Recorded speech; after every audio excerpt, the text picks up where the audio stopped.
Hello and all, and welcome back to RWBY discussions. Don't know how I structured the intro to this series the last time we did it. It's been a long time, but we're finally back.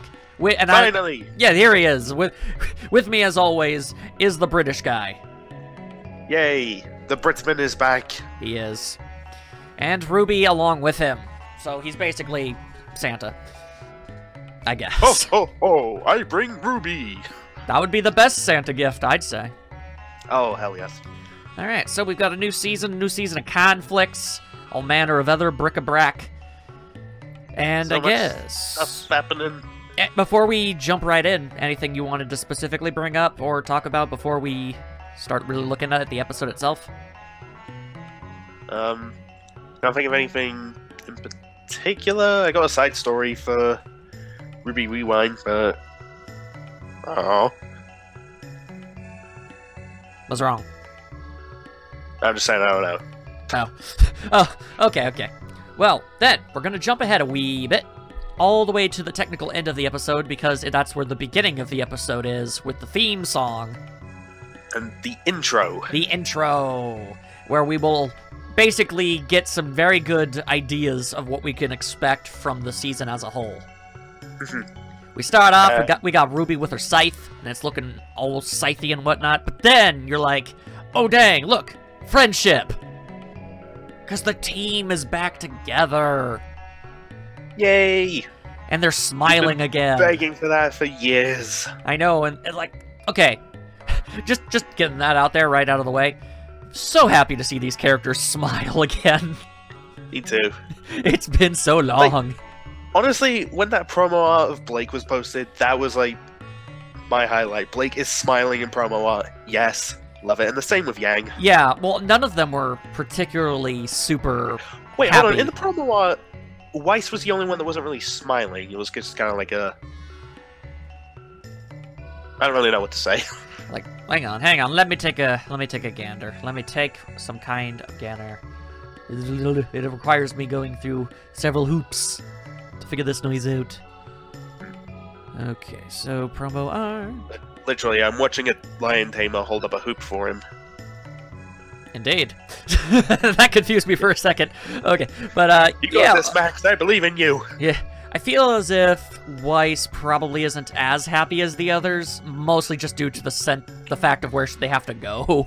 Yeah. I feel like that's the primary source of that. We know she's happy to be with her friends again. Oh, absolutely. Because once we go back to the theme song, Weiss is all happy and she's all up in front. She's like in the smiles with the ice cubes. Yay. Transitions, and then the moon is there, but then you'd think, oh, look, that moon isn't broken, right? And then, kablammo, it gets broken. And I'm left wondering, again, how that happened, and why no one ever brings it up. Who knows? Maybe we'll find out why this volume. Maybe, who knows? I still like my weird theory that Dr. Eggman did it, because he has a habit of breaking moons. He does. Then we see Juniper, or, you know, what's left of them anyway, with Oscar and Crow. Feels bad, man. Feels bad, man, definitely. Nora and Ren, definitely an item now. Yep. Like that, yeah. I mean, they were kind of vague about it at the end, but like, no, definitely. Oh, I remember coming across this discussion, and I'm a little surprised they never decided to do like a thing where Ren and Nora say, oh, we're together. They might at some point. At some point. It would have been a decent callback to Nora saying that in like the first couple volumes. Oh, yeah, no. And I still think they could. I mean, they're probably still going to, like, meet people. They could throw it. They could easily throw it in somehow. Yeah, definitely. So that, yeah, you know, it's John. Always doing his Johnest. It took me a while to even realize what happened there. His shield opened, which knocked a comic book out of Oscar's hands to land on Crow. Like, I don't even know how you did that, dude, but it was impressive. And then because it's John. Yeah, then we get RWBY and Weiss, and they're happy. Yay! And then there's Blake and Yang, and they're also a little happy, but also kind of not feeling great, because, you know, Adam and everything. I just like that his stupid face shows up in the reflection. Rage building. I know, you don't like him. No one does. No, well, I mean, people do for some reason, but nobody should. No one should. He's a bad person. He's a very bad person. Anyway, we got ourselves some trains and stuff, and then we've got... No, everything goes wrong. It's Blake's fault. No, it's not. Shut up. And special guest star, Katara from The Last Airbender, shows up with her mecha goggles. Yeah, like, who the hell is this? I mean, I saw the preview from RWBY Rewind. She does say her name, I just can't remember what it is. Well, look, the point is most people are just going to call her Katara. Because she looks just like her. The strongest implication that I see from this image and from speculation that I've seen, what with it zooming in on her goggle eye and then Ruby's eyes, is that she also has silver eyes. Oh, so maybe Ruby will actually... learn something about it, and by extension, we'll learn something about it. Or perhaps she'll learn to control it and use it in a way that doesn't make her pass out. That would also definitely be useful. Yep. So that's my best guess. Then we've got Crow clearly submitting to alcoholism. Yeah, and pulled into the darkness, not 100% sure how much of that is symbolic and how much of that should be taken literally. I think then these things grab Ruby. Yeah, so that's I don't know why would they bring tentacles into this? That's a bad idea. This isn't one of those shows. I know, but why would they do that? Why would they just... They had to know it was a bad idea. Either way, Ruby actually has They don't look like tentacles, they just look like hands. Like really stretchy hands, like we see with Cinder. True enough, but still, it's weird. Anyway, Ruby's actually holding on to the relic in that shot. Yeah. And I was gonna say, I'm not sure. I think about with Crow, I'm guessing maybe something pretty bad happens to him. We don't have it full confirmation, but it certainly seems to be the implication. Yeah, bad stuff's gonna go down. With him just getting grabbed and Ruby fights off the arms. And then we get this person in a cloak.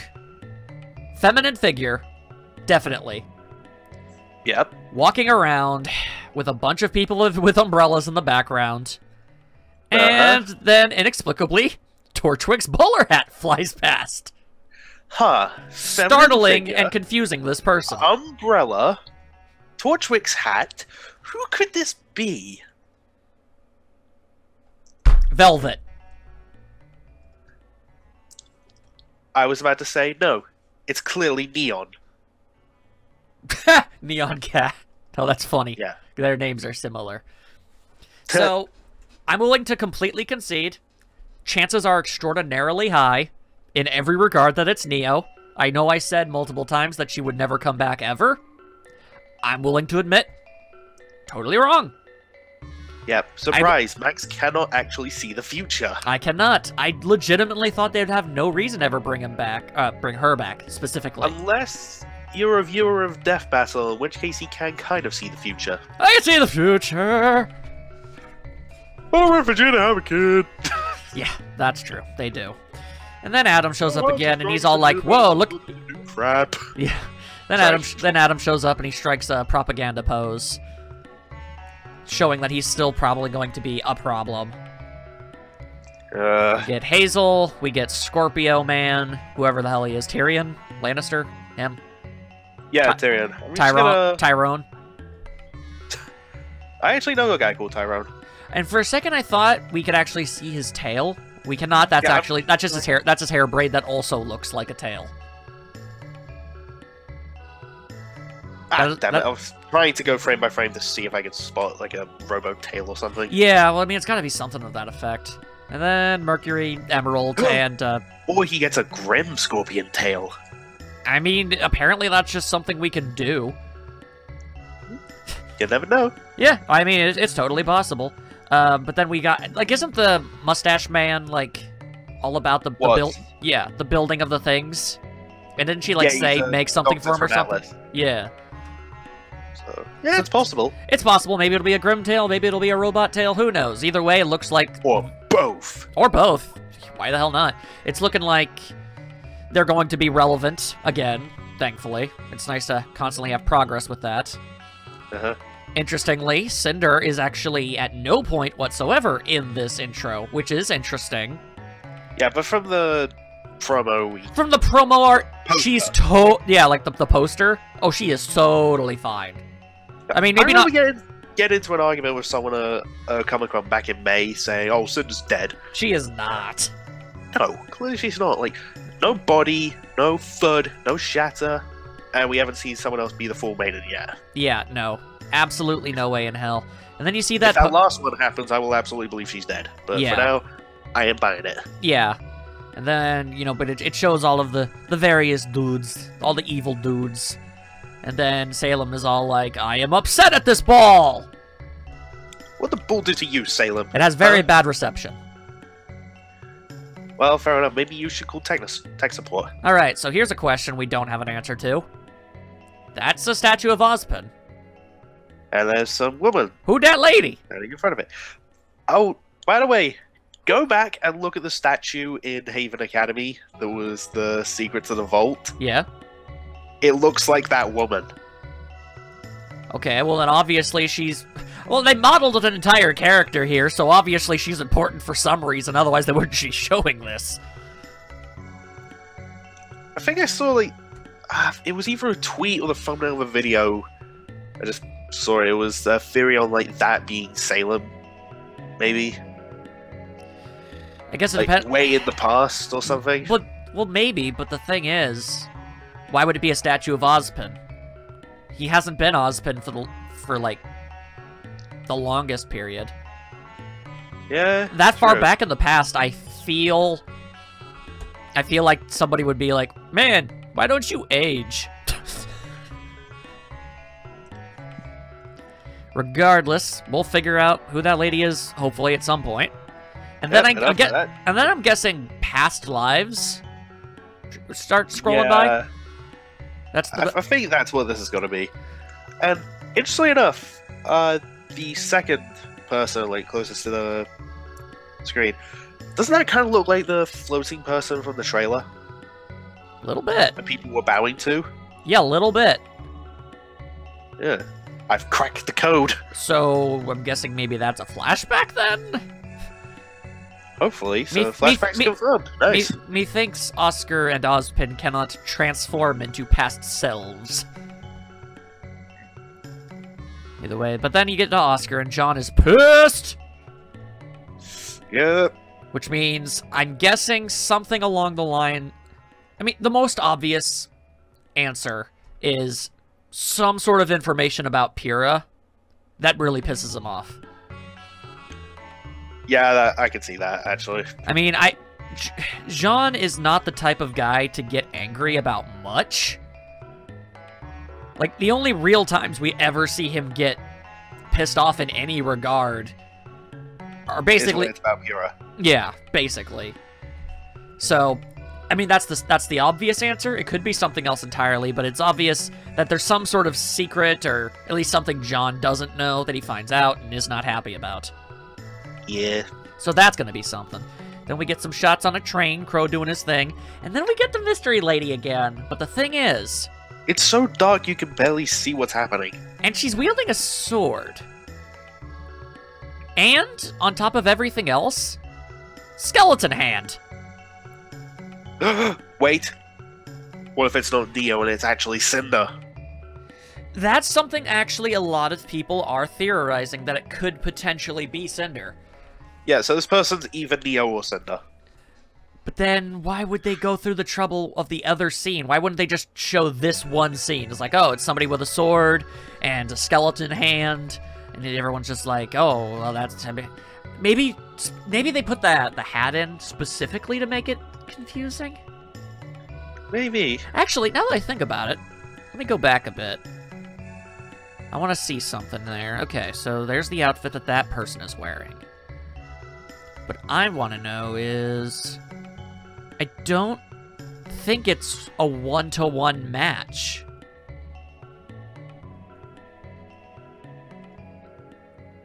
Interesting. Wait a second. Do we get a shot of the first hooded character's hand? I don't think we do. No, okay, very briefly we do. Very briefly we do, and it's kind of hard to tell from the distance. But no, okay, yeah, no, they're the same character. Because I mean, it's hard to tell, but the left hand, the skeleton hand, is a brighter shade of white than the other one. Okay. So that's okay. So I wanted to make sure that it wasn't like a trick. They are the same character, definitely. There is something from the trailer I saw some people talk about that might be worth bringing up. Sure, what up? There's a shot of them sitting with these 3 women, like a meeting or something. Yeah, in front of them is some ice cream.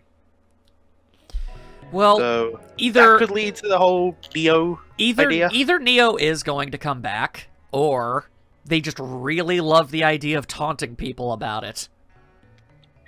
Wouldn't surprise me. I mean, either is totally possible. Neo, for whatever reason, became super duper popular, so bringing her back after so long would definitely be a hype thing. But at the same time, they could just as easily just keep making fun of people for it. We'll see. Yeah, either way is possible. The only thing that I don't... This could be Cinder, but at the same time, why does she have a skeleton hand? You know, I didn't actually think it was Cinder until we brought the skeleton hand. Ah. Well, either that, or one of Neo's hands got messed up. Which would lead to the question of, how? I mean, she fell off a blimp, I get that much, but how would she lose all the skin and muscle off of her left hand? Maybe it's a robo hand. That's possible. That's possible. It is dark, so it looks more like skeletal. That's true. It is very dark, so it's possible. Either way, that still begs the question of how. And again, if it was Cinder, how would she have the skeleton hand? Like, even if she lost to the Grim arm, I feel like she'd just be a full amputee. I don't know. I don't think her normal arm would be there. It's confusing. So many questions, so few answers. Then we get this really neat shot of everybody fighting, but they keep transforming into each other. Yeah, they're becoming one. They are, like a team would do. Yeah. Yeah. And then we have them all running side by side. Ruby leaping across Weiss's glyphs. Okay, now here's what I find to be a very important moment. Okay, like the last possible scene of Weiss helping Ruby back up. Yep. What I feel like this definitely symbolizes is I think this is actually going to be a volume that's pretty big for the both of them. Makes sense. Because, I mean, well, obviously we're in Atlas and everything. And correct me if I'm wrong, but the Weiss trailer, that was for this volume, right? Like the character short? Wait, the Weiss character short before Volume 5? Like when she's fighting the dudes, the monsters and Winter has to save her, was that for Volume 5? Yeah, that was before Volume 5. Really? Yeah. Well, either way, I feel like... the Weiss short, then the Blake short, then the Yang short, and then Volume 5. Oh, right, it was just an Adam short this time. Yeah. Weird. Well, either way, the big thing about that character short was basically Weiss becoming capable of being self-sufficient. And, admittedly, yes, I'm biased as hell, but... Hey, you're talking to a guy who's biased as hell for 2 other characters in particular. Yeah, mostly Blake, but yes, I get it. Oh, yeah. So, I am biased when I say it, but I think... I don't know, I feel like Weiss has to have, some sort of really cool moment pretty much all to her own in this one. I feel like it has to happen. It has to. With her family being involved in everything, I don't know if she's going to get into a fight with one of them and they turn out to be pretty strong, or they an underling or something making them fight. I feel like Weiss is going to end up alone and having to fight for herself. And it's going to be, triumphant, and it's just yeah, I can do stuff on my own. I hope so. Because I get that the whole thing is team, and we have the team back together, and I'm not saying it's a very lengthy, separation. But, in fights, characters do get separated sometimes. And I just really want Weiss to do something cool. She will. Fighting the Lancer Queen was a good start. It's a great start. But We could do better. We could do better. And then Vernal happened. And then Vernal happened. Shh. It's okay. She's dead now. She is dead now. This is the salt. I don't know why I just said it like that. It's okay. It's okay. She's dead now. She was the worst. Okay, so that's basically the entirety of the theme song. Rest in peace, Monty Ohm. Yeah. Nice that he's always still there in the intro. Alright, so... We love you, Monty. We always will. Also, I want to point out Yang's pose in the final shot. What's up with it? People have brought up a comparison to a Goku pose. Really? Yeah. Yang equals Goku confirmed? Yang equals Super Saiyan confirmed. Oh. Well, then again, we already knew about that. Also, once again, just for the record, and because I think it's adorable, Ren's totally holding onto Nora's shoulder. Yeah. That's cute. The one ship nobody has a problem with. I'm sure there are people out there who there's people everywhere, but I want to say, like, the general consensus is, when it comes to shipping, that's probably the least confrontational one ever. Out of all of them. Let's face it, we know what two people fight over the most. Yeah, I know, but whatever. We don't need to get into that. Yeah, we're not getting into that today. Anyway, episode starts. We might in the future. Yeah, just kidding. Yeah, well, who knows? Either way. Episode starts, and I gotta be honest, did they make the animation even prettier? Yeah, they've been doing that every single volume. I know, but it's like, I didn't know if it was a huge change from from Volume 5, but I like the trees and the grass. It's like, whoa. I know, right? It's so crazy how high the animation quality has jumped. Anyway, well, we get like a what we live in now. Yeah, we got like this interesting sort of flashback, but from like an alternate point of view at the start, before we like go back to wherever it is that we actually have to go. You know, got RWBY and she's fighting. Yeah. I don't even know what the hell to call that thing. Some sort of a griffin. Yeah, some kind of horrifying man beast. But RWBY kills it. And she's all like, "Yeah." Hold on. It's got like a lion head, wings. Has it got like a scorpion tail? From what I remember. Hang on. A scorpionish tail. Because if so, that's a manticore. It's a chimera. A manticore. I believe. A manticore. Alright, well, I can barely tell, but I'm not seeing one. Either way. I know. I just remember chimeras being primarily like lion, bat, and scorpion mixed together. That's fair enough. I mean, it's lion and bat, so it's probably safe enough to assume. Yeah. RWBY gets cocky, almost dies, but it's okay, because Weiss is there. Yep. And Weiss is great. And I never really stopped to appreciate the fact that Weiss doesn't really ever run. She ice skates pretty much everywhere. I mean, wouldn't you if you could? I mean, it makes sense. It's just, I guess I don't know, I never really looked too much at it before, but... Huh. And I just realized, Weiss is now the second character that skates instead of runs that I've seen. Yeah, that's true. I don't know, it's faster, definitely, especially now that, with her glyphs and everything. I finally understand the glyphs better now. Because I'm going to be completely honest with you, they confused me for so long. They still confuse me. Well, I think I've got them figured out.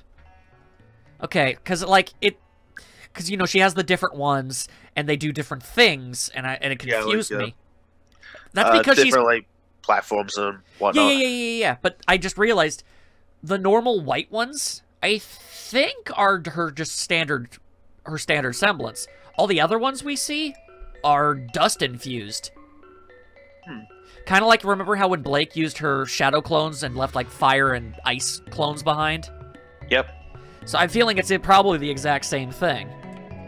Probably, which is why those black glyphs... Gravity.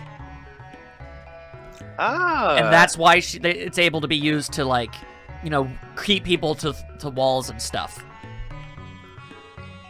Nice spot, Max. Yeah, I'm sure lots of people have already figured this out, but that's just... Probably.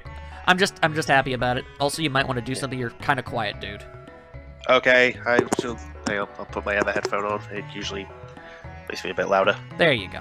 Okay. So, I remembered, because, I mean, we'll get back to the scene, but when the train gets derailed, and I noticed that Weiss does the black glyphs, and I was like, oh, well, the train still flew off, so I don't really think that did anything. And then I realized what she was doing was keeping everybody on top of the thing as it flew off. Yeah. So they don't go flying everywhere. Right, which would have been significantly more potentially lethal. Yeah. Anyway, so... we don't want that. Nope. And Weiss goes off, and then we got Blake and Yang doing their thing. Teamwork makes the dream work. Yeah, this made me happy. It's still weird seeing Yang with just one gauntlet. I know that her other arm is an entire gauntlet, but it's just weird that she only has, like, one Ember Celica anymore. Yeah, I mean... Well, you might like this. When I was at RTX London trying out the new stuff for Grim Eclipse, on Yang's model at the time, she had both. Well, that would make sense. With the robo arm. Yeah. I don't know if she still has it in, like, the update now. Who knows? Either way, they do the fightins, and then Nora's like, why is something bad always happening always? Because you're in a show, Nora! Look, you already told you twice. Look, you've made the choice, Nora, to get involved in all this.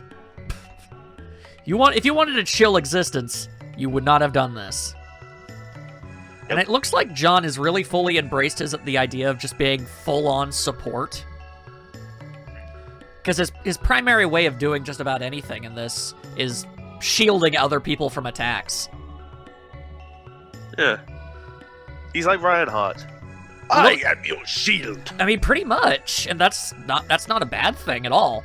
It's just interesting. No, it is not. Ryan Hart is amazing to have. Yeah, absolutely. Like, he can fight. He has the sword, but it really, like, for the most part, he was basically covering Nora from getting shot. Yeah. And then they do a neat little team-up move with a little spin-a-rooney. Yeah. And then a tunnel happens. Oh, yeah. And then Weiss almost dies, which annoyed me. But then RWBY saved her, and I was like, ah, there you go. And then a neat little red and white tornado fly thing. And they don't die, which obviously is a plus. Yeah. Then we get your favorite scene with your favorite character. Really? We get to see what Adam did after he ran off from getting beaten up. And as it turns out... we didn't really see it. We saw the aftermaths. Oh, yeah, well, sorry. We see the aftermath, but it's like we get flashback audio. Yeah. And he's obviously pretty cranky about how useless he is. And all of the White Fang members are like, we don't really want to listen to you anymore because it turns out you're a complete and total incompetent buffoon. And you're also, like, a massive loser. So... Yeah. And so he just murders all of them. Just straight up, Adam just slaughters a bunch of people. Because they pointed out the truth. Yeah, truth hurts, doesn't it, Adam? Well, not as much as his sword, I imagine. That's blood. Unless it kills you instantly. There's blood everywhere. Yeah. And he's just chilling on his throne. You know, like, yeah, I just killed those dudes. And then he's just like... But then he gets cranky again. And he cuts up the sword and just... cuts up the throne with his sword. He broke his dang chair, and then he screams like a loser. Ah, Blake doesn't love me anymore! Basically. Well, I mean, that's kind of what an abuser... That's kind of how they do operate. I remember someone in the comments of one of my videos tried to tell me that Adam isn't abusive towards Blake. Yeah, okay, sure. Yeah, just... Who cares if, you know, actual people behind the show said, oh yeah, no, totally. Yeah, let's ignore that. Let's just ignore what the creators say. Either way. Yeah. I don't know where Adam is going to end up at the end of this volume, but... I hope dead. I know, buddy. I feel like him ending up dying makes way more sense than, like, being arrested under some sort of thing. It just makes more sense, because I don't know. I don't know if his story is gonna end in this volume, but it's gotta be getting close. Because with, like, each progressing volume, they just sort of he keeps falling further and further. Yeah. Then we're at a train station. Oh. I think with where we are in the volume, it will make sense. Like, I've go through numerology with you behind the scenes. I was going to do a video on this, but I just didn't do it for some reason. Yeah, that's cool. But 6 is like the seen as like an unholy number, like because it's a number of the devil or mark of the beast. Yeah. 666. Yeah, Adam is meant to be inspired by the beast, so this kind of goes along well with it. Yeah, it would be like his climax. Yeah. It would definitely make sense, and especially when you consider the fact that ultimately Adam, out of all of our current villains, is kind of the most of a hanger-on. Like, he's sort of a loose end from previous volumes. Yeah. Because, yeah, he sort of works for Salem, but at the same time, not really. Like, yeah, he's not as high up as, like, Hazel or anyone like that. Or hell, probably even Emerald and Mercury at this point. Probably. Anyway, now we're at a train station, and Crow recounts the past. And he recaps it all, and we learn that they decided to not tell everybody that Lionheart was a coward who tried to murder people. I mean, it's probably for the better of the world that you don't say that and cause a panic, attract more Grimm. No, I mean, I like the attention to detail that, in the writing, characters are constantly, like, trying to sort of, they tweak stories, not because they want to lie, but because it actually is the better option to not have people freak out, because that would cause more death. Yeah. So, and like, if Grimm weren't attracted to panic and fear and stuff, then this would be a lot more cliche, or even considered kind of heinous. But given the circumstances of the universe, it makes sense, and I agree with it. Yeah. The people who need to know what happened know what happened. But just don't blow it out to the public. Yeah. I mean, I'm sure they could tell it eventually, long after the fact. Yeah, maybe. Maybe not. Who knows? Either way, Crow's not feeling too great about everything. But to be fair, Crow never feels all that great about anything. No, he really doesn't. Unless he's drunk. He's just a very depressed and broken man. Yeah, everyone loves him. I know, but it's just... Including Vic, his voice actor, who just a little behind the scenes. Sorry if I sounds like I'm showing off. I met him recently. That is awesome. He is so nice. I imagine. And he does seem to really enjoy the character, which is great. That's what you always want a voice actor to be, is just to love playing the character. Though I'm pretty sure he does not enjoy Broly. Well, nobody enjoys Broly. Yet. True, he could be getting better, but that's off topic. Yeah. The point is, Although on Vic's side, he just has to say one line and then he's done. Yeah, that's true. Anyway. The point I'm trying to make is, I like seeing Crow interact with RWBY especially, but pretty much all of the younger all the characters, because it's such a stark contrast. It's like he's not used to this much optimism and hope in his life. You know? Yeah, I know. So he's constantly caught off guard. Yep. Now here's the question. One of the things you don't like about him. Yeah, here's the question. Oh, wait, okay, no, hang on. Breaking news, everyone. Breaking news. Wait, what? We can finally confirm, now that I look at this scene again, that RWBY is wearing something underneath all of her other clothing. She does not have a cleavage window. Okay. That is something that a lot of people kept thinking. Like, oh, that's exposed skin. It's not. It's just skin-colored padding. Okay. I've seen a bunch of, like, fan comics about that, too. I know. So now we can confirm, without a shadow of a doubt, not a thing. Case closed. I'm just gonna say, RWBY fans, don't lewd the lolly. Just don't lewd the RWBY at all. She too small. She too pure. Too good for sinful Earth. Anyway. Don't lewd the lolly. Anyway, so here's the thing. The gift shop. What did she get? What did she get? When are we gonna find out? And how is it going to save everybody? Odds are it was brought up on RWBY Rewind. Brought up and I don't give a dang. I wanna know. Yeah, and Yang's happy to have RWBY back. That's really nice. Yeah. And I don't really remember the place that they're specifically going to, but they're basically August. Yeah, it's like a pit stop on the way to Atlas.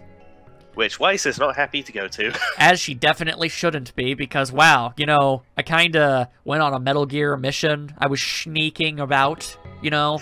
Nice. Yeah, stowed away on a plane. I'm rubbing off on ya. Yeah, then the plane crashed, and then I got kidnapped by Yang's mom, of all people, and then I was a prisoner, and then I got caught, and then I found everybody, and then I got stabbed. So you're telling me I didn't have to do any of that? Because we're just gonna end up there anyway? Like, that's gotta be frustrating as hell. So frustrating. Like, if she had just stayed home, ultimately she would have reunited with them anyway. And I mean, not necessarily. More than most likely. Look, here's the thing. I'm glad that Weiss did everything so she could get with everybody faster. But the fact of the matter is, if the story was written in such a way where Weiss didn't and she was still at Atlas, the idea that she wouldn't then be reunited with everybody at Atlas would be completely asinine.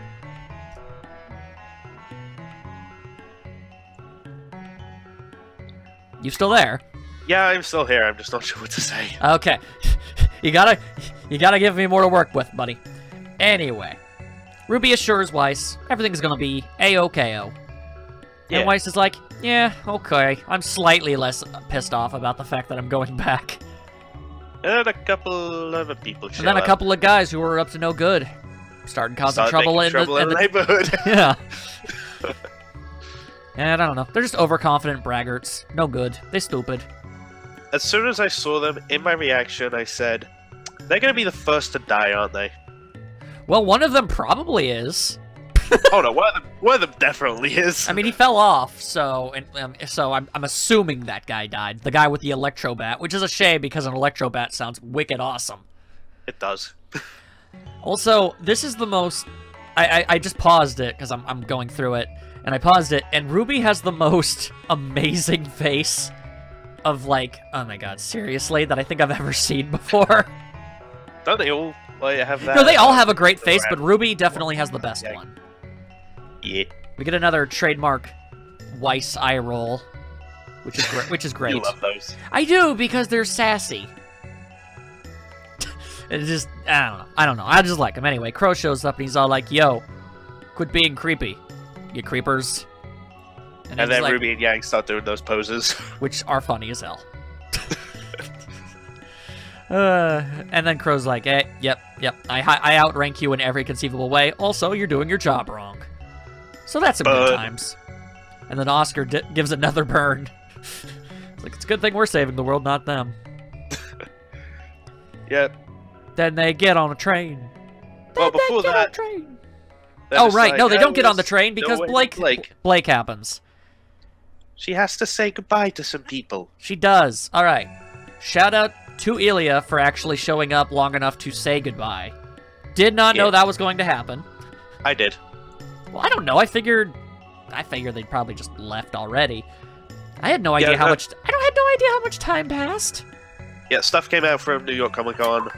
I heard some descriptions of what was shown there, and Ilya saying goodbye was one of them. Okay.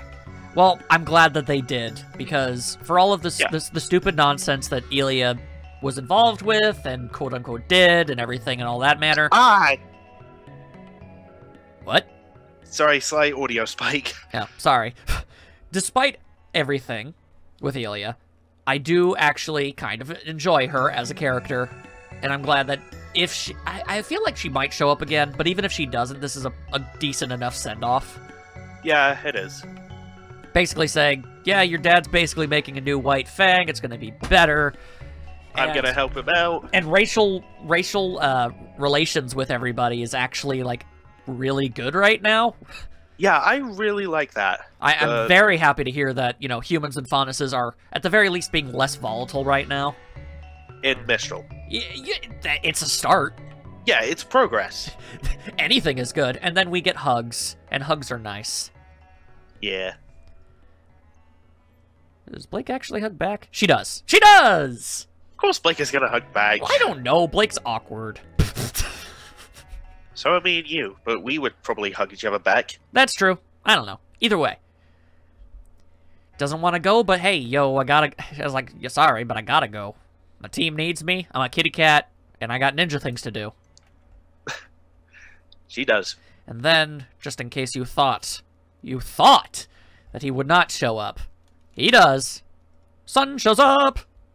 He's like, hey, didn't think I wouldn't say goodbye, did you? And then Neptune, of all people, shows up out of nowhere. I don't even know where he came from or how he got here, but there he is. Like, where did that... like, they're still... They're still basically in the place of, like, the Faunus land. No. Where are they? They're still in Mishal, like, kind of. Right, but okay, yeah. Like, let's assume it's a train station there. How did Neptune get here? I don't... Oh, wait, Sun said that his team were on their way to Mishal back in Volume 4. Oh, yeah, you're right. Well, excuse me, it's been a while since I heard that voice line. Hey, that's why you got me here. Which, in theory, means that Sage and Scarlet are at least within proximity. Yeah, but apparently no one cares about them, so nobody ever cares about them. Good lord, it's hilarious how much they don't mean anything. Yeah, I mean, why do you think they haven't appeared in Chibi yet? That's true, that's true. I mean, Scarlet would be amazing. One of the reasons being because he's voiced by Gavin Free. And he's Peter Pan. That too. So, there you go.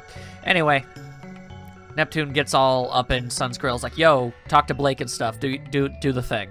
And then I'm not even gonna lie, this was probably one of the funniest moments in the episode. When he goes to flirt with Ilya. When he starts flirting with Ilya. We don't see how it goes, but just the two-pronged response between Blake and Sun is like, wrong tree, he'll figure it out. Was amazing. It also confirms that Ilya actually is full lesbian and is not bisexual, actually. No, we already knew that. I think Rooster Teeth confirmed it. Well, it's official in, universe. Yeah, in universe. It's one thing to hear a creator or a writer say something. It's another for it to deliberately show up.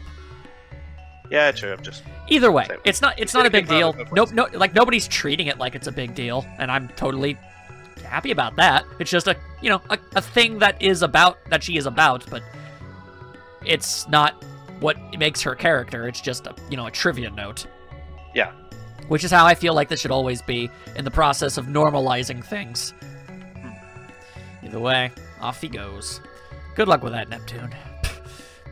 Yeah. Alright, so I really like this scene. I do too. Because, okay, so here's the thing. No matter how you want to interpret Blake and Sun's relationship, in any regard whatsoever, the fact, there's one clear fact, that they are good friends, if nothing else. Yeah. And Sun basically says despite all of the almost dying, he had a great time. He was happy to be around her.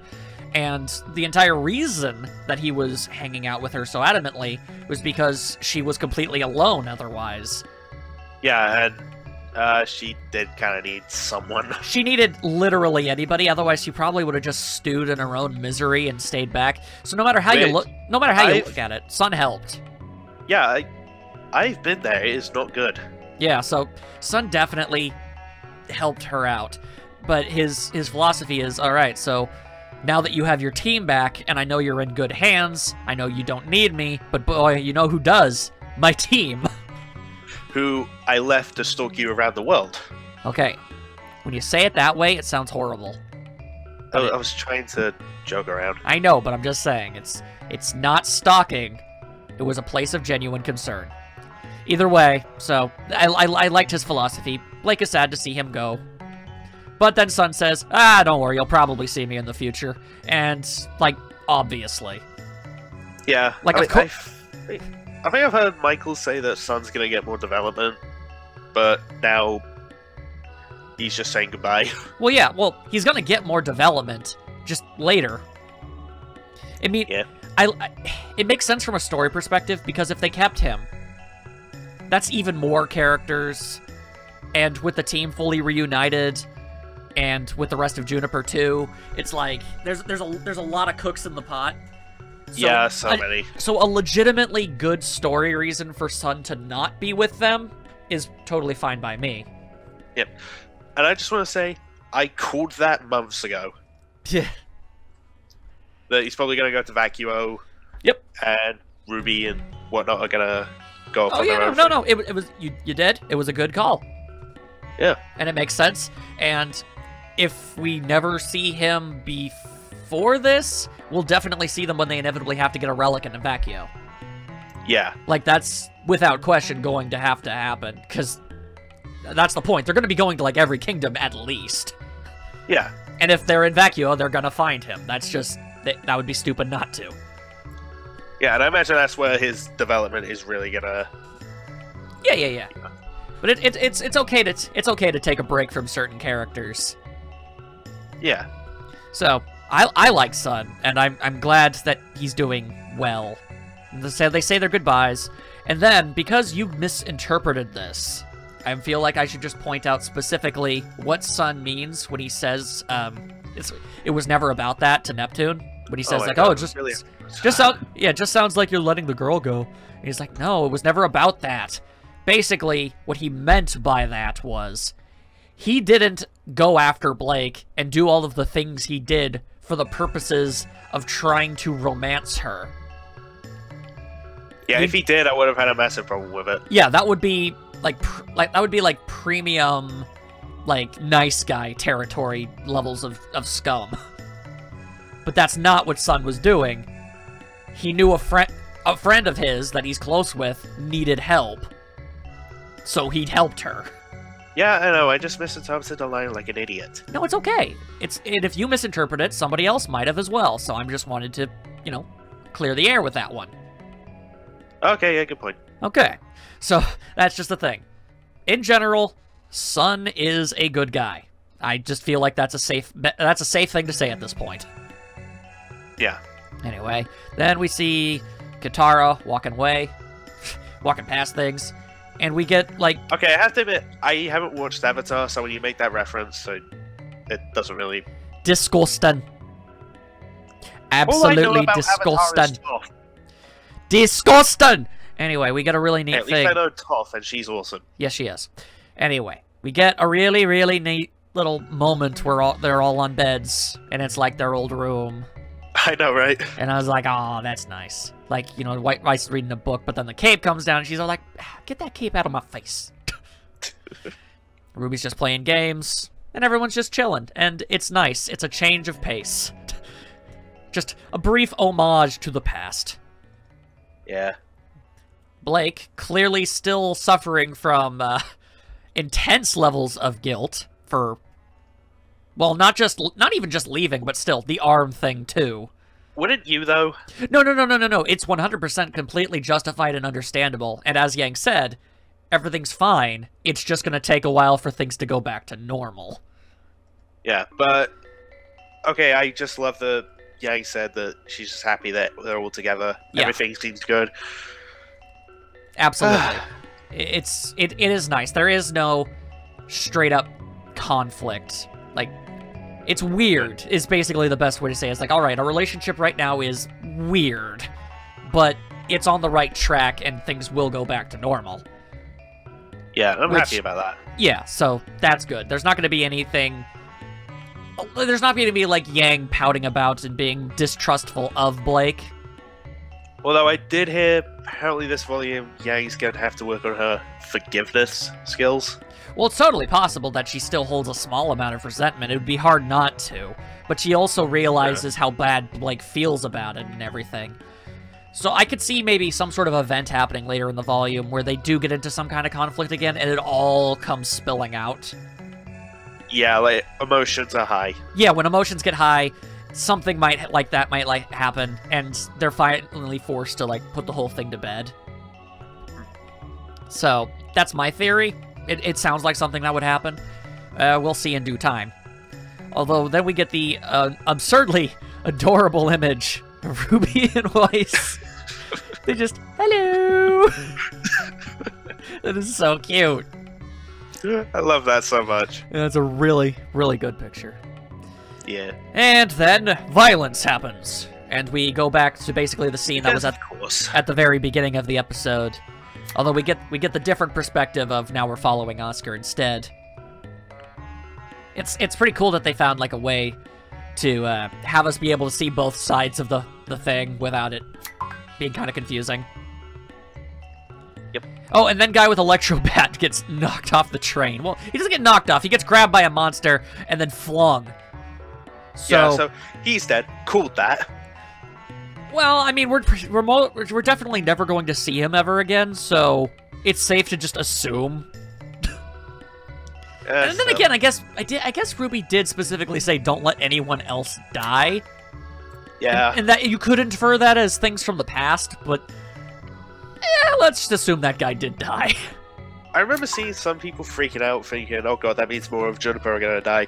They're not anywhere with Team RWBY in the rest of the trailer. Oh god, no. But which they probably did to be, you know, specific. Yeah. They did it. They did it to deliberately try to freak people out because we know how much they love doing that. Yeah. It's kind of their whole thing. Anyway, so Oscar's gonna go off. He's like, "Hey, guy with gun, stop with all these turrets. This is a bad idea. You're just making people die." And he's like, "No. No, I'm the cool dude. So shut up. You're tiny, and I don't care. I'm gonna push you in like a dick." There's a moment from a RWBY manga that reminded me of. Oh. Because this guy was just focused on, "Oh, I'm killing these Grimm. I'm looking awesome. Yeah." There's a... I think it was in the very first manga that came out for English. It was an exercise for team leaders only, so RWBY and Jean were doing it, and I had to stop Grimm from getting towards the city. Right. But each particular Grimm was worth a certain amount of points. Okay. Cardin shows up, and there are some Grimm making their way towards the city, but he sees a Deathstalker that's worth way more points, so he goes after that instead. Ah, wow. And obvious things happened.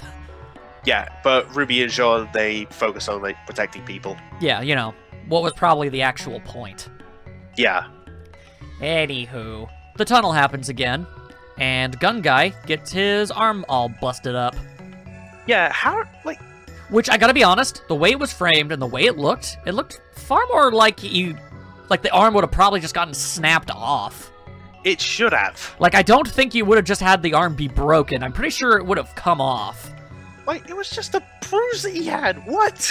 Well, okay, I mean, it's clearly broken, but yeah. And I don't know, John helps. I don't know, if it were me, I would have probably, like, just thrown it out there as an idea. For the model, maybe have the arm be twisted the other way. At the very least, because that looked like quite the undersell. Yeah. Anyway, Crow decides to go full Jack Bauer. You know, where are the bodies? You know, that sort of thing. And RWBY's all like, "Yo, uncle, chill. I will use my smallness and adorableness to pacify this man." And she does. And it is great. Yeah. And then John heals him up, and that's all good. However, we also get some more info. We do! Turns out the relics are Grimm bait. Yeah. Which would probably explain why, in order to get it, Yang went through, like, that portal.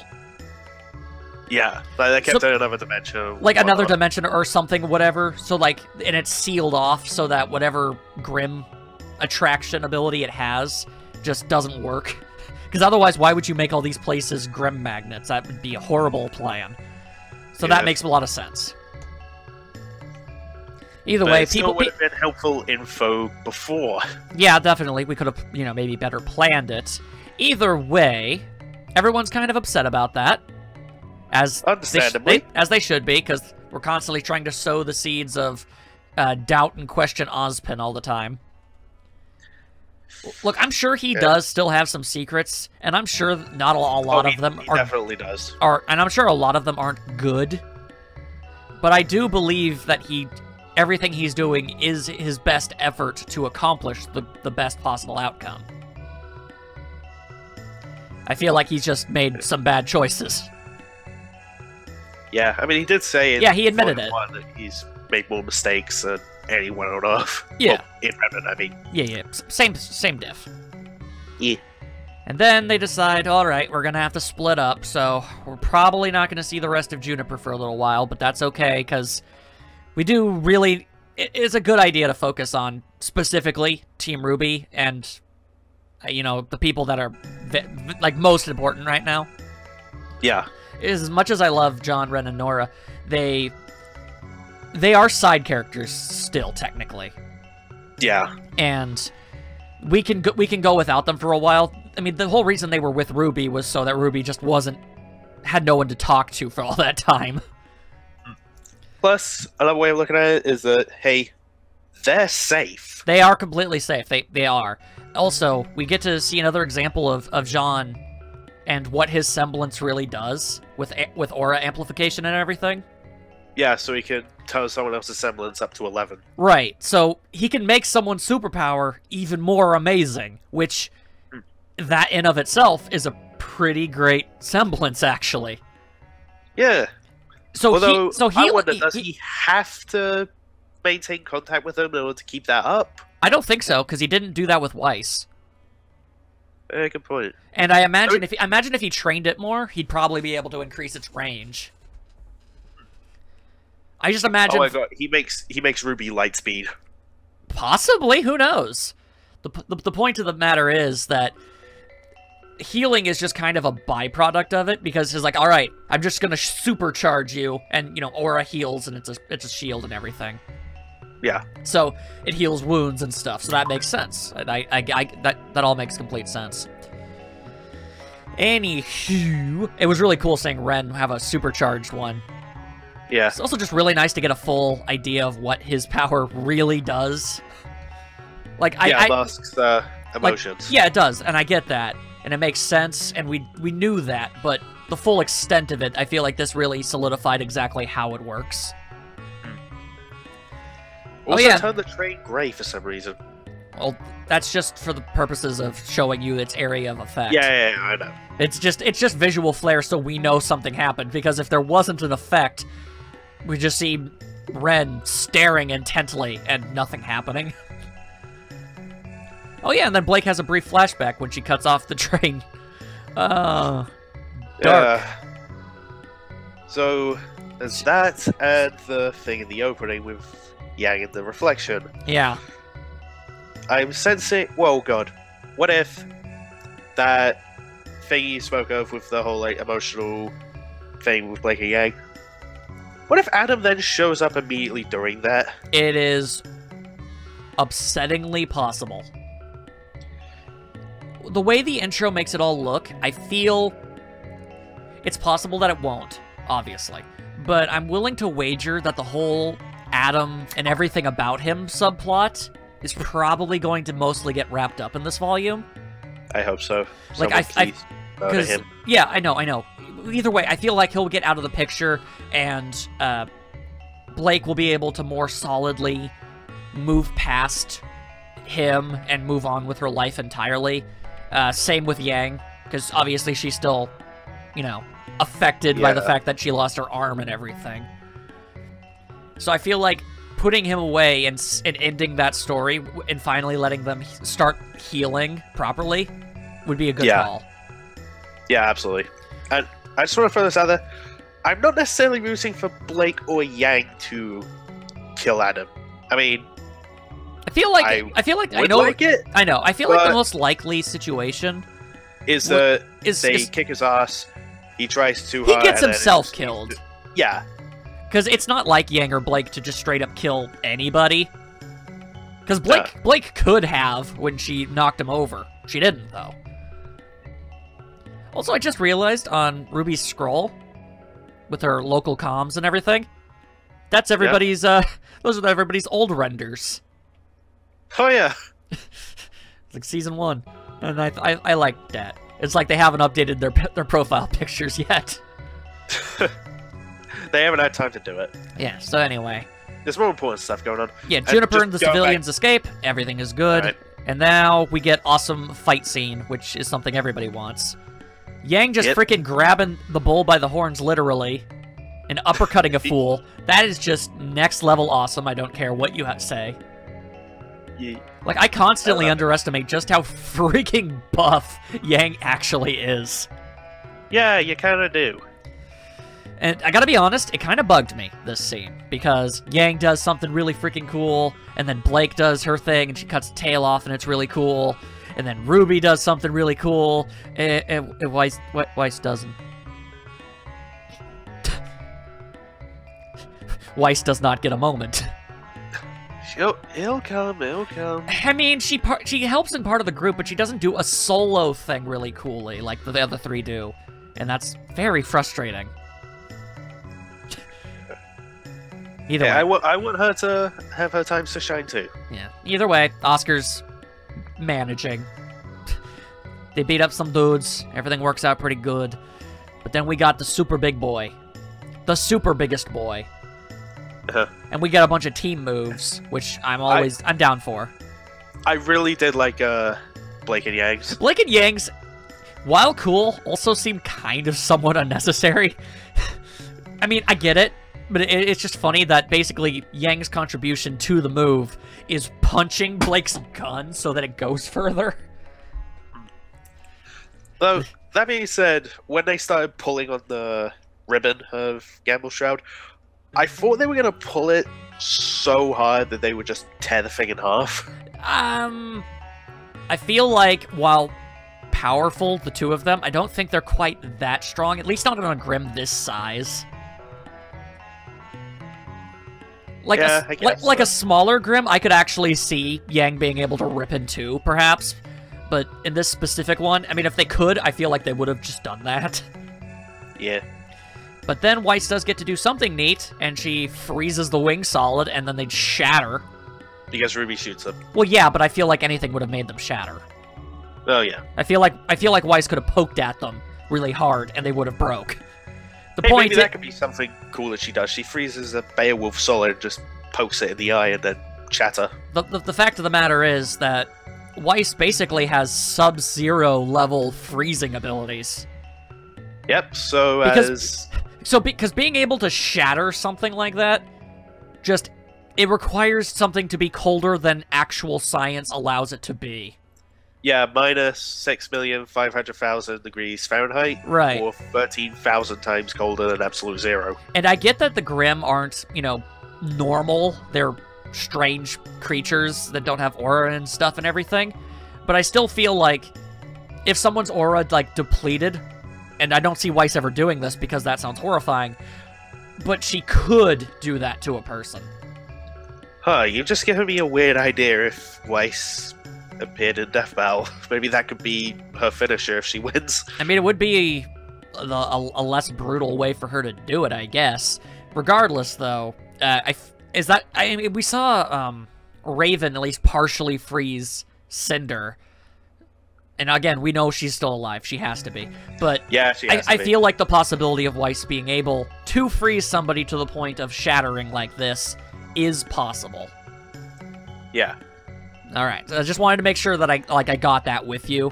It's like, I know she's using it on a Grimm, but it seems like it's a logical conclusion if she did it on someone, at least who had no aura left or something. Yeah, I know. Okay. Sweet. And then we get a really cool uncle-niece team-up maneuver of the double spin. That's a really cool move, I'm not even gonna lie to you. Yeah, it is. So much spinning! Whee! You spin me right round, baby. That's true. But unfortunately, its final belly burp of fire manages to derail the train, but Weiss, being awesome, gravities people to the train so they don't fly off. Yay! As we said before. I actually had to rewatch the scene a couple times to figure out that that's what she was doing. Because when I saw her do the motion and everything, I was kind of confused as to what it was she was trying to do. Yeah, at first I thought it was going to be protecting the train with ice or something. Yeah, like she did that last time on the other train. Yeah. Or to stop it or something. They fight on trains a lot, don't they? I mean, to be fair, it's really cool. It is. Fighting on a train, so that's an action movie cliche for a very good reason. Anyway, so the train derails and crashes, and nobody is hurt. So that's good. Yeah. Good on you, Weiss. Yes, Weiss help. Weiss good girl. She do the good. I mean, they all got knocked off at the end, but they didn't get horribly injured, which it would have been very easy for somebody to actually, if they didn't get secured to it before they got flung off, that they could have ended up underneath it. And I don't think anybody's aura is strong enough to survive a train falling on them. I mean, you know, I'm not even going to go into it. Okay. I'm not saying it's impossible. I'm just saying it would still really hurt. Alright. Either way, old lady shows up and she's like, hey, I'm old. What up with that? And we'll probably figure out more about her next time. Definitely. And that's the episode. I say, strong start to the season. Absolutely, yeah.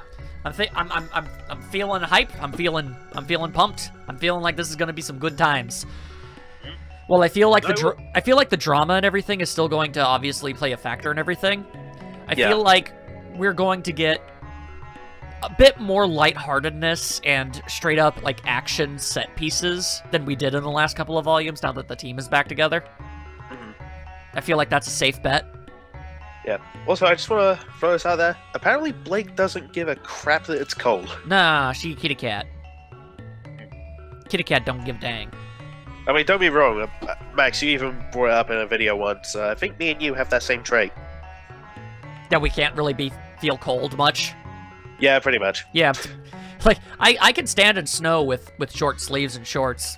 And, yeah, like, I'm fine. Yeah, I have not done it with shorts, so you may have me beat there. It's possible, but either way, like, it takes I can get cold, it just takes a lot.